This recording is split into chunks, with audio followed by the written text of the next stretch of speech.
بسم الله الرحمن الرحیم. الحمد لله رب العالمین والصلاة والسلام على رسوله الامین سیدنا و نبینا و مولانا محمد و علی آله و اصحابه و التابعین و من تبعهم باحسان الی یوم الدین. بینندگان عزیز و محترم، عرض ادب و سلام دارم. السلام علیکم و رحمت الله و برکاته.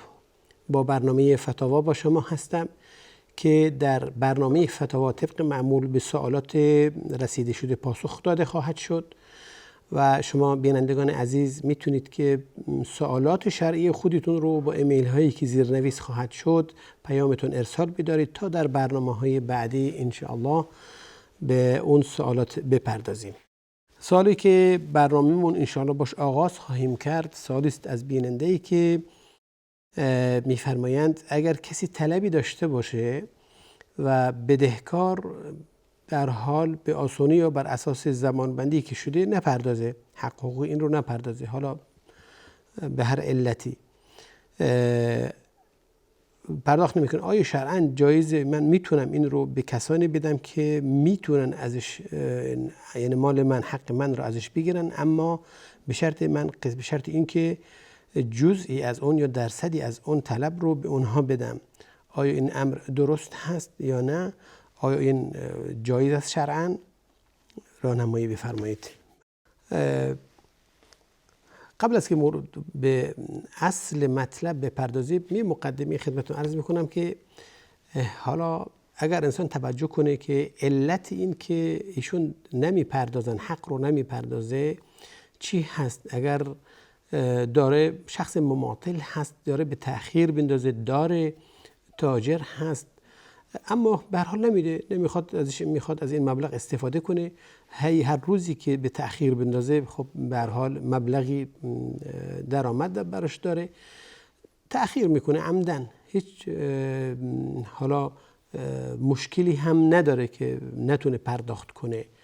خب این طبعا شرعاً این امر جایز نیست، درش گناه هست، حق دیگران رو زیر دست گرفتن و به ناحق درش تصرف کردن هست، این جایز نیست. این شخص برای گرفتن حق خودش میتونه خیلی کارها بکنه، شرعاً هم اجازه داره، اما افرادهایی هستن که توانایی پرداخت ندارن، یعنی به هر حال حالا شکست خوردن در تجارتی که داشتن، با مشکل مالی برخورد کردن، ندارن، یعنی خودتون میدونید ندارید، حالا شما این رو ببرید زندان یا آزادش کنید یا اینکه به هر حال به هر میگیم که هر وسیله میخواد شما دستن در کار بشین برای برگرداندن مبلغ، میدونید که این نداره. خب اینجا دیگه شریعت میگه که فنظیرة الی میسره، میبایستی براش مدت به هر حال در نظر گرفت تا اینکه به هر حال توانایی پرداخت داشته باشه. حالا اموال داره، زمین داره، نه اینکه طلعاب بشه حالا بخواد به اسم خانمش کنی و اسم بچه‌هاش کنی و بخواد از زیر بار در بره، نه، کسانی که واقعا ما میدونیم اینا ندارن، دیگه شکست خورده هستن و نداره، این دیگه شما بخواد شکایتش کنید یک اذیت و آزاری پیش میاد و هیچی هم نداره. آخه اینجاست که اصل شرع در اینجا چیه؟ اینه که انسان آسان بگیره و از خدا بخواد که به هر حال توفیق عنایت بفرماید و به ایشون هم به هر حال رزق و روزی بده و افزایش بده و برکت بده براش تا بتونه حق مردم رو، حق الناس رو چیکار کنه؟ پرداخت کنه. حالا قسمت دوم مورد بحث سوال هست، ما اینو در نظر میگیریم که طرف داره اما تأخیر میندازه، به این آسونی نمیده، به هر حال میخواد اذیت کنه یا میخواد استفاده ببره. اولا اینکه این یک امر حرامی داره مرتکب میشه، زیرا که از پول دیگران بدون اجازه یا از اموال دیگران بدون رضایت و بدون حالا اجازه اینها میخواد چیکار کنه؟ ازش کسب درآمد کنه، ازش فایده ببره و این شرعاً جایز نیست. حالا نه شما طلب قرض کردید که قرضش گرفته باشین، ایشون به صورت قرض در تصرف شما قرار داده باشه، یا و نه اینکه ایشون خودشون به هر حال این رو به شما دادن یا اجازه دادن که درش تصرف کنید، چیزی گیری شد، نه، شما حق اون رو دارید پرداخت نمی کنید عمدن. خب طبعا این حالا از این جنبه که طبعا گناه هست، این فعل حرام هست و این ظلمی است که انسان داره به خودش میکنه. مطل الغنی ظلم او کما قال صلی الله علیه و سلم، یعنی مماطله کردن، تأخیر انداختن، نپرداختن حقوق دیگران در تاریخ خودش، در زمان خودش، یک نوع ظلمی است که اون صاحب مال داره چی به خودش میکنه، اون بدهکار داره به خودش میکنه. یعنی درش چی هست؟ درش گناه هست. حالا برمیگردیم با این مقدمه به سوالی که برادرمون به هر حال مطرح کردن، به حسن به هر حال ظن غالب که برادر باشه، شاید هم به هر حالی که از خواهران باشه. علی کل حال سوال کننده محترم ما که سوالش این هست، آیا میتونه، فکر کنید که طلبکار هست، 100 میلیون تومان مثلا از فردی طلب داره، حالا این به آثاری نمیده، میخواد شاید افرادهایی باشن، یک حالا گروهی باندی چیزی باشه که بتونه به هر حال با تهدید، با هر چیزی، با قانون که بلد باشه اینها میتونه حقش رو پس بگیره. اما شرطش اینه که مثلا 20% اون مال، یعنی 20 میلیون تومان یا 30%ش 30 میلیون تومان، به هر حال هر مقداری که اینشون توافق کنن، از این مبلغ وقتی که برگردوند بهش بده، وقتی که تسلیمش کرد همش بهش پرداخت، اون بهش برداره. شرعاً جایز هست و هیچ مانی نداره و این به هر حال قول قرارهایی است که انسان میبنده و این شرطی است که قرار میده، یا بگیم که من باب جایزه است. حالا اموالش رفته، کسی که میدونه براش برگردونه، حالا این گم شده باشه یا غصب شده باشه یا اینکه ازش دزدیده باشن، به هر حال قرض گرفته باشه حالا بهش نمیده، در هر امری که باشه، اگر بخواد حالا قراردادی ببنده یا به افرادهای بگماره که چیه حقشو بگیرن و مبلغی به عنوان جایزه، به عنوان حق الزحمه، هر چیزی میخواد باشه حالا بهش بده، این جایزه. زیرا که مقدار معلوم هست، مقداری که درش توافق هست باز معلوم هست و چیزی جهالتی هم نیست. اون زمانی که بهش پرداختن بهش برسه، حالا چیه بهش میده. در اینجا تا اینجا هیچ مشکل ایجاد نمیکنه و این صحیح هست و این درسته. شاید صورت دیگری هم داشته باشه که حالا درش قیل و قال هست بین علما، و اون این که فکر کنید اگر حالا این فرد سوال کننده ما 100 میلیون طلب داشته باشه و به افرادهایی بگه که حقش رو برگردونن، اما اونها میگن که ما هر مقداری که برگرداندیم یا تونستیم بگیریم ازش، مثلا 20% اون مبلغ ما میگیریم. خب حالا اون چیزی که طلب هست معلومه 100 میلیونه، اما اون مقداری که طرف بخواد برگردونه مشخص نیست، درش جهل وجود داره. آیا میتونه 50 تا بگیره یا میتونه 10 تا بگیره یا میتونه 80 تا بگیره یا میتونه همشو بیاره. بعضی از علما من جمله شوافع و حالا افرادی که موافق هستن با اینها میگن که در این درش یک جهالت وجود داره، حالا چقدر میتونه برگردونه، چقدر میتونه بیاره و در خود این مبلغ باز حالا چقدر مستحق میشه. خب بنا به این جهالتی که وجود داره میگن که این صحیح نیست و این درست نیست، بر اصل معامله که معامله بر جهالت درست نیست. خب نه اینکه این اصل مطلب حالا بخوان زیر سوال ببرن، نه، گفتیم که اصل مطلب چنین چیزی نیست، جایز هست و درسته. اما در مقابل ایشون باز مذاهبی هستن، حنابله و اینها رحمهم الله بر این هستن که جایزه. ببینید ایشون از 100 میلیون تومان هر چی آوردن 20 میلیونش میگیره دیگه، معنی نداره. درسته حالا 80 میلیون آورد 20% 80 میگیره، 50 تا آورد 20% 50 تا میگیره، کمتر آورد کمتر میگیره و این چیزی است که ثابت شده هست و حد فایده‌ای که میخواد ببره یا حق الاجره که میخواد بهش بپردازه متفق علیه هست و هیچ جهالتی درش وجود نداره و صحیح هست و ظاهرا هم شاید این به نزدیکتر باشه به صحت و الله اعلم به ارجحیت نزدیکتر باشه و اون اینکه درش جهالتی وجود نداره، مبلغ مشخص هست، معین هست. حالا همانند اینکه به هر حال ببینید عقد معاوضه هم همینه، شما به هر حال یک مزرعه رو میدید به کسی که حالا کشتکار کنه و بر حسب اون چیزی که درآمدی که دارن، حالا یا 50% هست یا 40-60 هست یا به هر حال 30-70 هست، به هر حال اتفاق میکنید شما با اون کارگران، اون کسی که به هر حال مدیریت میکنه که شما حالا مشخص نیست که چقدر بیاره براتون، درسته، اما شما چیه از فایده‌ای که برداشت میشه 20%، 30%، 50%ش مال کارفرماست، مال شماست. اینجاست که این هم آخه جهالت درش وجود داره که چقدر برداشت بشه، اما علما درش چیه، درش جایز دونستن و اتفاق دارن درش.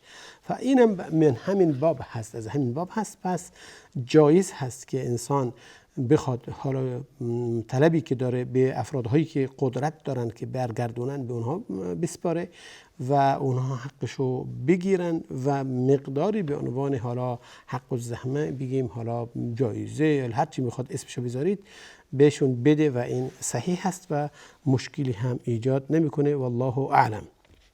آیا این حدیث صحیح هست؟ سوال بعدی ما این که میفرمایید آیا این حدیث صحیح است که میگن در حدیث اومده که مسواک زدن، نمازی که با مسواک زدن خوانده بشه 70 بار بهتر است از نمازی که بدون مسواک باشه. و آیا این صحیح هست یا نه؟ اگر توضیح بفرمایید. حدیثی هست به هر حال که خارج از غیر قال نیست، این که صلاتون بسواک خیر من 70 صلاه بغیر سواک او کما قال صلی الله علیه و سلم، یعنی نمازی که با مسواک به هر حال خونده بشه، با مسواک زدن، یعنی قبل از اون مسواک بزن انسان وارد نماز بشه، اون نماز گفتن در اجر و ثوابش خیلی زیاده، 70 بار بیشتر از این حدیث.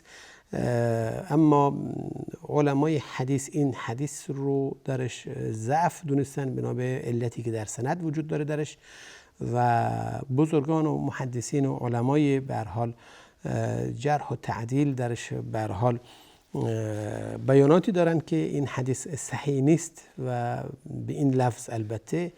و خب بگیم که باز این یک رحمتی است بر امت که حالا اگه این واقعا حدیث صحیح بود خب یکم مشکل بود دیگه.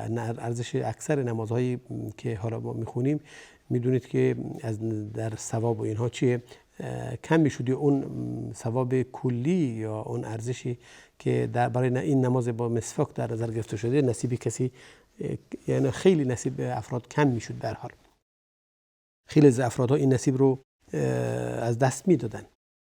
اینجاست که گفتن این حدیث ضعیف هست، من جمله به هر حال ابن معین رحمه الله، حتی امام نووی رحمه الله نقل کرده و ابن صلاح همچنین نقل کرده و همه اینها دارش به هر حال حول سند اون حکم کردن که این حدیث به این لفظ صحیح است. اما احادیث بنا به اهمیتی که مسواک داره، یک نوع طهارت، یک نوع پاکیزگی است، یک نوع دور کردن به هر حال اون چیزی که نفرت انگیز نسبت به دیگران طرف مقابلت. این دستوراتی است که به هر حال عموما شریعت میده و داره. ببینید معطر کردن خود انسان و شستشو دادن بدن، کوتاه کردن ناخن‌ها، مسواک زدن و همه اینها چیه؟ جزء اموری است که شریعت بهش اهمیت داده و بهش دستور داده، خصوصا در اجتماعات، خصوصا در نمازهای جماعت. همه اینها چیه درش هست. اینجاست که حتی در مورد مسواک رسول الله صلی الله علیه و آله در حدیث صحیح میفرماید لولا ان اشق علی امتی لامرتهم بالسواک، یعنی اینکه سخت نمیشد بر امت و الا دستور میدادم که مسواک بزن عند کل صلاة او عند کل وضوء، در هر وضو گرفتن چیه دستور میدادم که مسواک زده بشه، یعنی فرض قرار میداد، اصلا واجب میگردوند. اما رسول الله صلی الله علیه و سلم بنا به شفقتی که داره برای امت این رو واجب نگردوندن و الا واقعا برای امت سخت میشد. فاین بنا به لطفی و به هر حال محبتی که دارن برای امتش این قرار داده. اما این دلالت بر اهمیت مسواک داره و که مسواک زدن در هر امری، خصوصا برای مقابله با به هر حال و مناجات کردن با الله، اینجاست که سزاوار هست انسان چیکار کنه؟ خودش رو مرتب کنه و معطر کنه و مسواک بزنه و به هر حال هم کلام بشه با خداوند عزوجل که این هست. ظاهرا ما یه میان برنامه داریم، بعد از میان برنامه مطلب رو دنبال خواهیم کرد.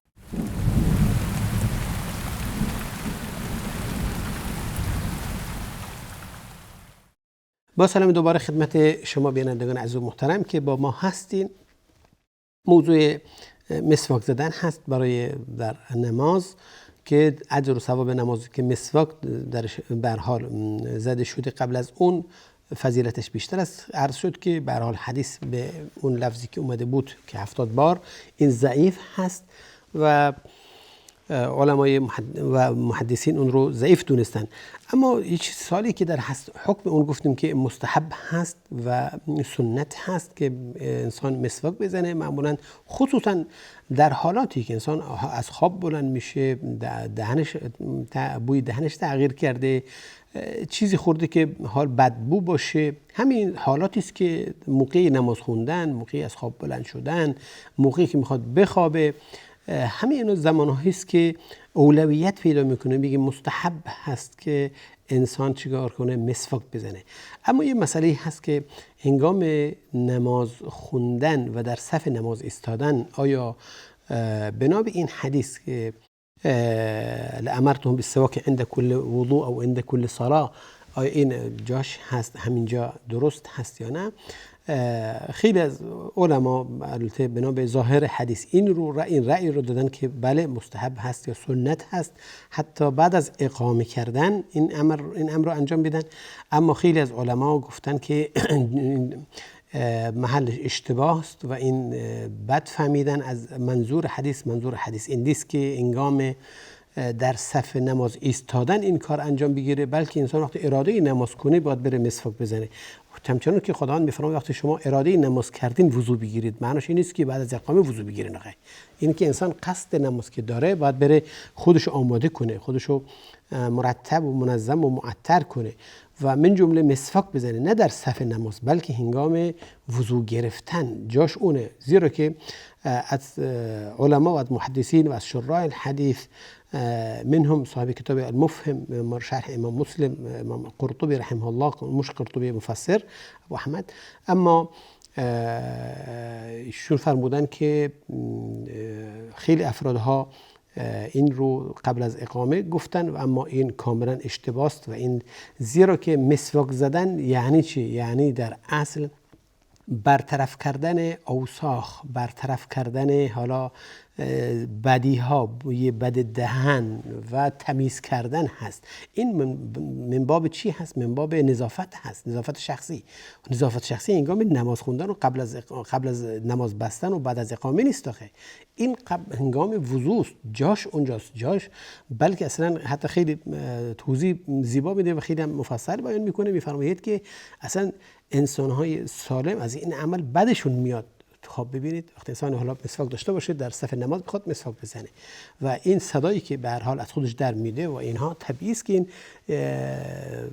افرادی که حالا در دو طرف این فرد ایستادن یک حالتی براشون پیش میاد و این ثابت شده است و به هر حال همه میدونن. اما اینکه و ما حق نداریم که حمله کنیم به افرادهایی که این امر رو محکوم میکنن یا این امر رو جایز نمیدونن بنا به اینکه این مخالفت با حدیث کرده، نه، بلکه ما حاضر نیستیم بفهمیم بگیم که منظور از حدیث ما بد گرفتیم، ما بد تعویل کردیم.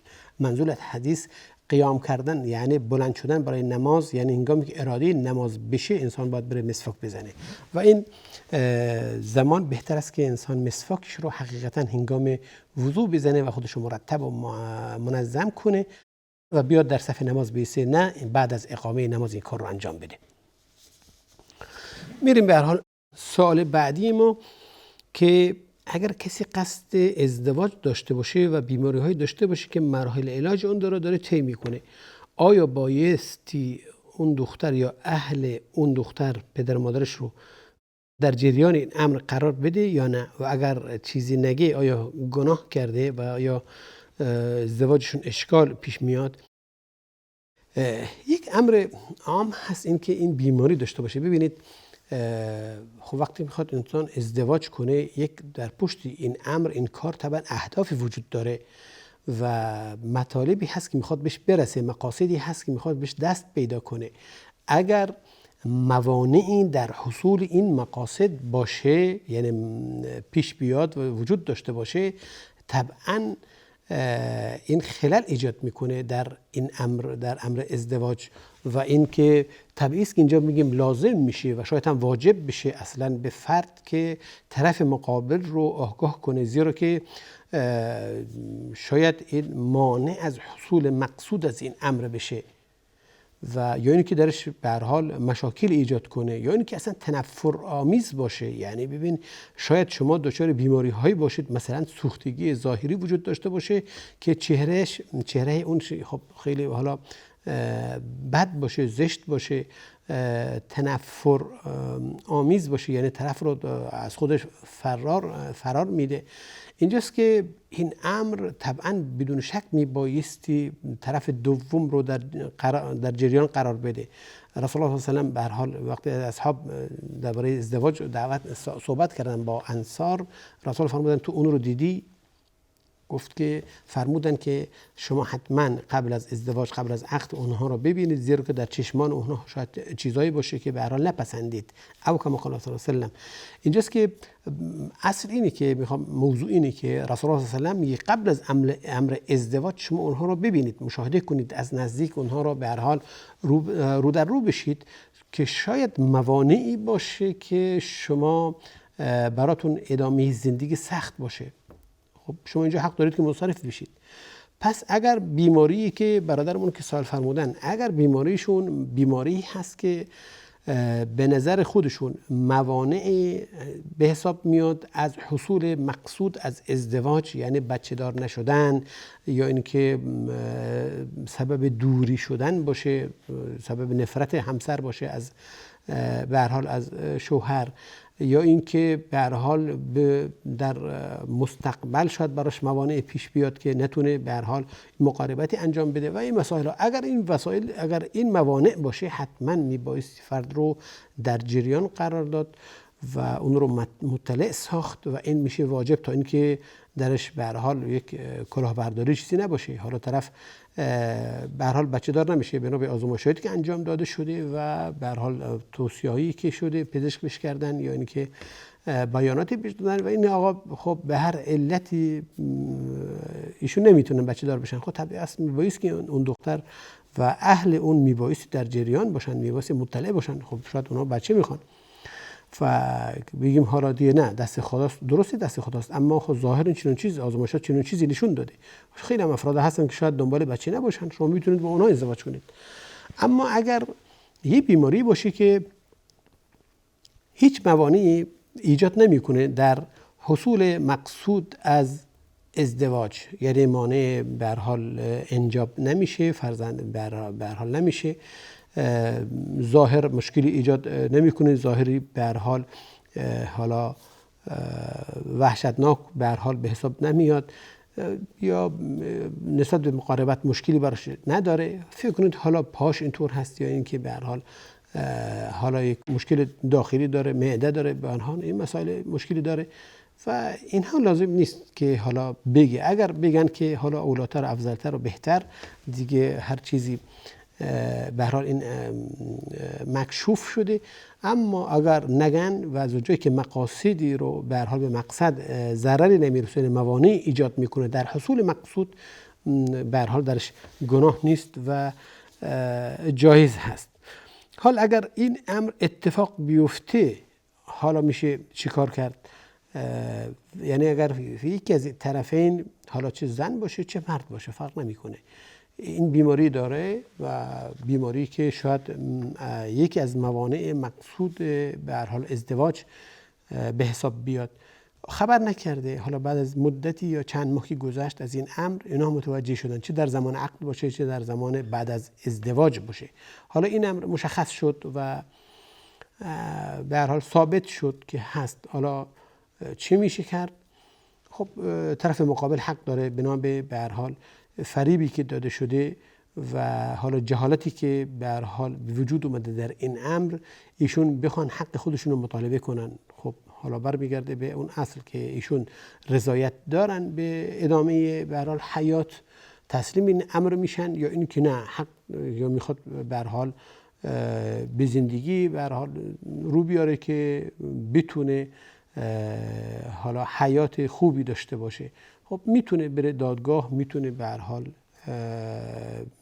طلب حق خودش بکنه و به نتیجه برسن. مانعی نداره، یعنی گناهی در این باره نداره که بگیم حالا مانند حدیثی که وارد این حدیث بشه که کسی که طلب طلاق کنه و بدون وجه شرعی، حالا بوی جنت رو به هر حال به مشامش نمیخوره، در صورتی که بوی جنت از این مسیر به مشام میخوره، میگیم که اینجا این علت وجود داره و این وجه شرعی وجود داره در اینجا. به هر حال جزء این افراد به حساب نمیاد، جزء موانع به حساب نمیاد براش. یه بحثی است که درباره نماز هست، جلسه استراحت. میگه که دارن ایشون مشکل، میگه که اگر کسی در نماز در جلسه استراحت انجام میده در نمازش و اگر امام بشه، حالا این تکبیر از چه زمان شروع میکنه؟ آیا با بلند کردن سر از سجده شروع میکنه؟ خب وقتی میشینه به هر حال جلسه استراحت انجام میده، شاید حالا برای مأمومین اشتباهاتی پیش میاد، یا این که میشینه و بعد تکبیر میگه. اگر توضیح بدید ممنون میشم. خب سوالش مشخصه. جلسه استراحت یعنی در نمازهای 4 رکعتی اگر در نظر بگیریم، رکعت اول و سوم وقتی میخواد از سجده بلند میشه مینشینه مثل تشهد یعنی، و بعد بلند میشه. این جلسه استراحت هست که مستحب هست. جلسه استراحت خودش مستحب هست و سنتی که انسان انجام بده. خب وقتی تنها باشه که مشکل ایجاد نمیکنه، حالا میخواد هر وقتی میخواد باشه تکبیر بگه، دیگه خودش اشتباهی برای کسی پیش نمیاره. اما اگر امام باشه، خب میدونید در رکعت دوم و سوم که نشستن تشهد دیگه جای جلسه استراحتی وجود نداره. میبایستی بدونیم که در نزد جمهور فقها تکبیر گفتن خودش سنته، یعنی همون الله اکبر گفتن، به رفتن از سجده، بالا آمدن از سجده، اینها چیه؟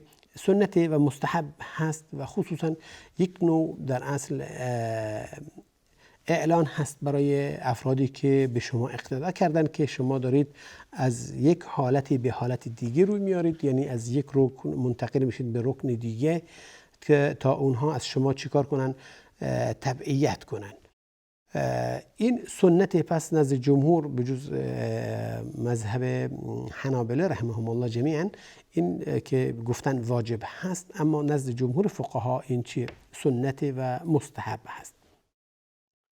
امام نووی و دیگر بزرگان ما گفتن که در امر تکبیر گفتن برای بالا آمدن از سجده برای افرادی که حالا جلسه استراحت انجام میدن، میگه که زمانش کی هست و چه زمانی است.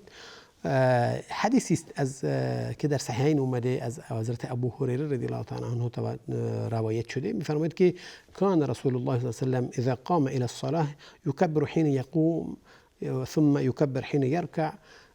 به هر حال در حدیث میفرماید که رسول الله وقتی بلند میشده برای نماز، خب تکبیرات الاحرام میگفتند و همچنین وقتی که رکوع میکردن الله اکبر میگفتند و میاد ادامه میده کیفیت صلات رو بیان میکنه. ثم میفرماید که ثم یکبر حين یهوی الى السجود، یعنی او وقتی که به هر حال فرود میومد برای سجده کردن و کان یکبر حين یرفع رأسه صلی الله علیه و سلم من السجود. میگه هر وقتی سرشو بلند میکنن سجده باز تکبیر میگفتن و این زمان تکبیر رو در این حدیث مشخص هست و بیان هست که مطلب رو انشاءالله بعد از میان برنامه ادامه خواهیم داد.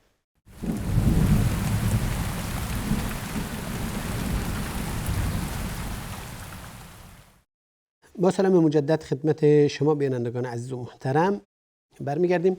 پس به حدیثی که روایت شد حضرت ابو هریره رضی الله تعالی عنه فرماید که ثم یکبر حين یهوی ثم یکبر حين یرفع رأسه صلی الله علیه و سلم ثم یکبر حين یرفع رأسه، یعنی وقتی که سرشو بلند میکرد چیکار میگفت؟ تکبیر میگفت هنگامی که یعنی این عمل رو انجام میداد. یعنی میخواد بگه که تکبیر بلند شدن از سجده هنگامی است که حرکت بالا آمدن از سجده داشته شروع می‌کرده. بنا به این حدیث مکان تکبیر زمانی است که سر از سجده بلند میکنه. این زمانی است که انسان تکبیر میگه و هم در اصل اینه که حرکتی که انسان انجام میده، یعنی میخواد انتقال پیدا کنه از قیام به رکوع، با همون اول حرکت به طرف رکوع تکبیر میگه.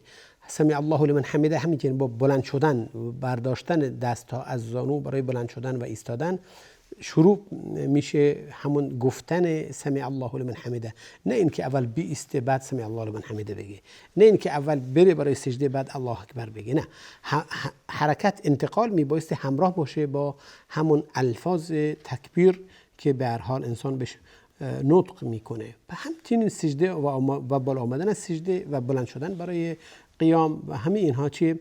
هنگام شروع اون حرکت هست.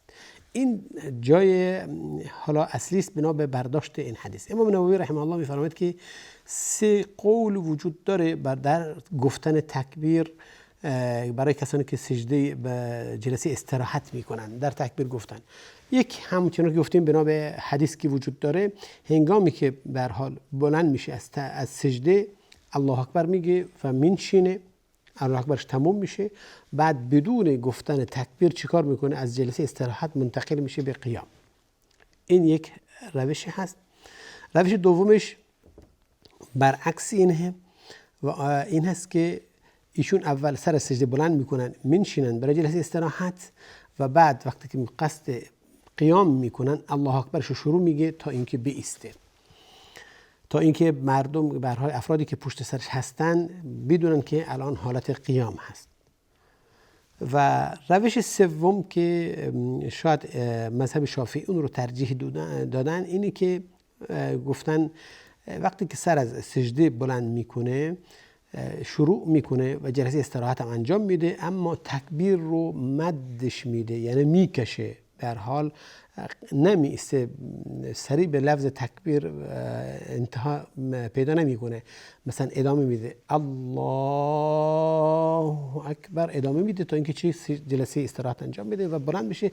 که امام ابن حجر رحمه الله ایشون هرچند که یکی از مدافعان شوافع هست اما این رو رد میکنه، میگه که هیچ دلیلی بر این امر وجود نداره از حدیث که ما بخوایم بهش اعتماد کنیم و پس ترجیح میدن که همون اولی که انسان تکبیر میگه و منشینه و بعد بلند میشه برای سجده استراحت. امیدوارم که به هر حال سوال کننده ما، برادر ما، متوجه این جواب شده باشن و که تکبیر همون سرش بلند کردن، هنگام سر بلند کردن از سجده و تکبیر میگن و منشینه. حالا اگه یک کم ادامه پیدا کرد فرد پشت سر بدونه که به هر حال حالت قیام هست، جلسه تشهد نیست، خب بهتر یک کم حالا طولانی تر کنه تا اینکه حتی قصد بلند شدن هم که حالا میخواد برای رکعت بلند بشه قیام کنه، حالا تمام بشه تکبیرش، مانعی نداره. یعنی یک کم مدش بیشتر از رکعت دوم هست که میخواد بنشینه یا رکعت چهارم که بخواد بشینه. برادری میفرمایند که شخص مسافر نماز تا کی میتونه نماز قصر بخونه؟ نماز قصر طبعا برای افرادی که حالا در سفر هستند گفتن نماز قصر وجود داره و این یک رخصت هست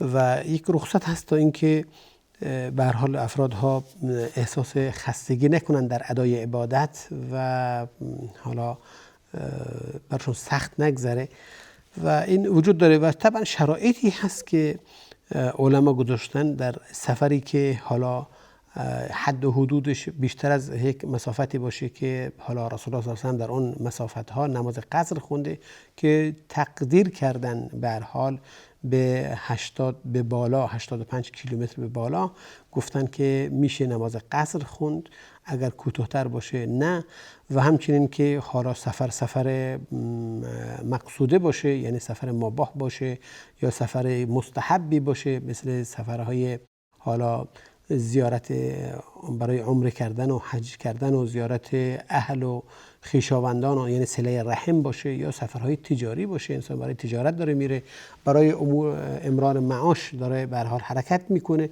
این سفرهایی است که جایز هست انسان درش بخونه. حالا سفرهای حرام چه سفری است که پس جایز نیست؟ بگین که خب حالا سفری که مثلا حالا جر و دعوایی شده بین مرد و خانمش خب اون رو رها کرده میخواد بره شهر دیگه تا اینکه به هر حال از چشمشون دور باشه، خب گفتن که بدون اجازه شوهر هست، در صورتی که میبایستی در کنار هم باشن.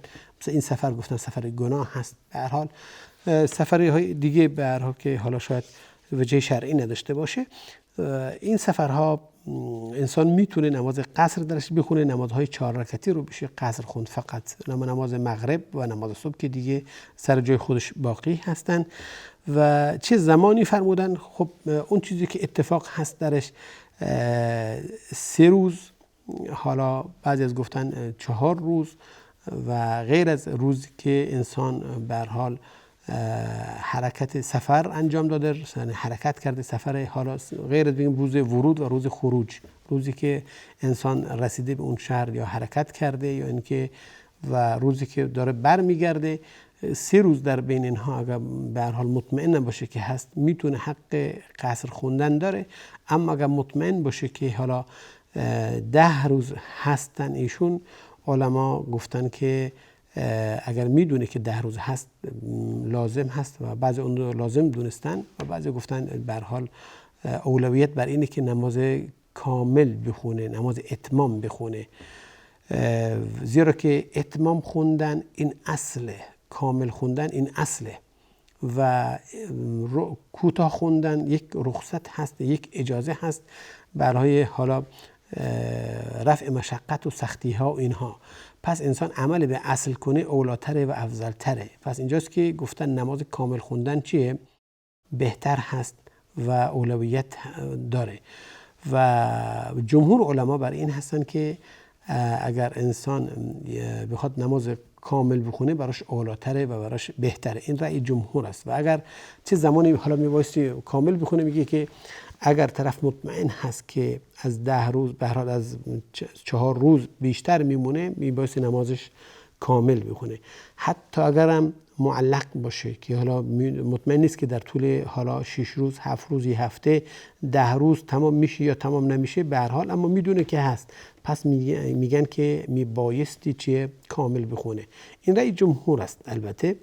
و شیخ بن باز رحمه الله از معاصرین اتفاقا اواخرا یا اخیرا در فتاواش رحمه الله برگشته به این رو ترجیح دادن و فرمودن که احتیاط در عبادات شرط هست و لازم هست و استناد کردن به حدیث دع ما یریبک الی ما لا یریبک و این حدیثی است که احتیاط کردن در عبادات چی شرط هست تا اینکه به هر حال افرادهای بگیم حالا سودجوس استفاده نکنن، اگر این اصطلاح ما درست باشه البته.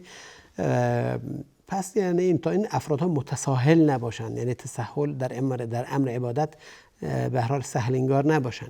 پس بهتره که انسان ایشون رأی ترجیح دادن رأی جمهور و اینکه اگر فرد بیشتر از این ایام به هر حال میدونه که هست و هر چندم که روز تاریخ دقیقش نمیدونه، بازم میبایستی اولاتر اینه که حتی بعضی گفتن واجبش اینه که نماز کامل بخونه، نماز کامل بخونه. حالا اگر کسی به هر حال در امورش امروز و فردا داره میشه و نمیدونه اینو حق داره که بخونه، خب جمهور گفتن از طولانی ترین سفر رسول نباید تجاوز کنه و بعد اگر تجاوز بشه حتما میبایستی بگذره، میبایستی کامل خونده بشه.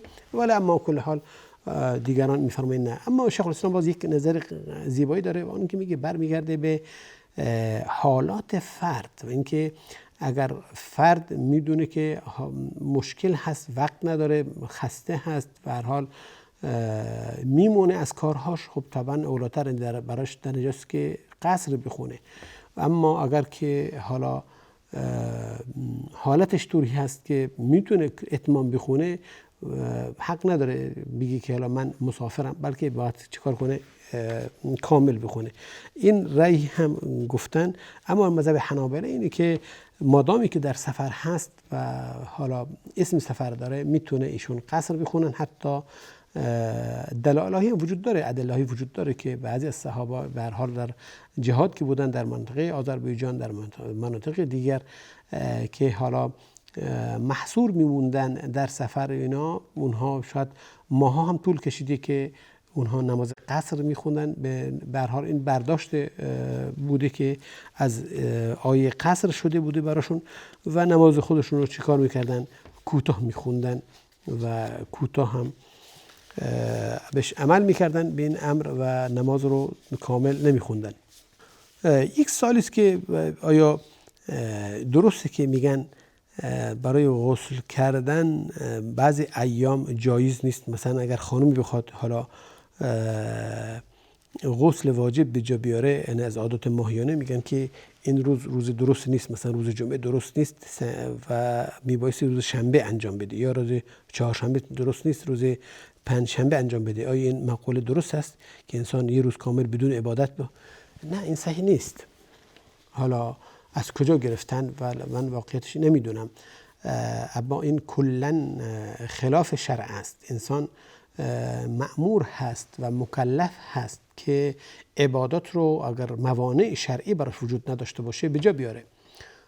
واجب هست و لازم هست که این کار رو انجام بده و هیچ زمانی نیست که بگیم این زمانی درش جایز نیست. بله، در نماز خوندن ما اوقاتی داریم که نماز خوندنش جایز نیست. مثلا کسی نماز صبح بخونه، بعد از نماز صبح بخواد نماز تطوع بخونه، سنت بخونه، هیچ سببی هم نداره، میخواد حالا خدای خودش رو بپرسته، این ممنوعه.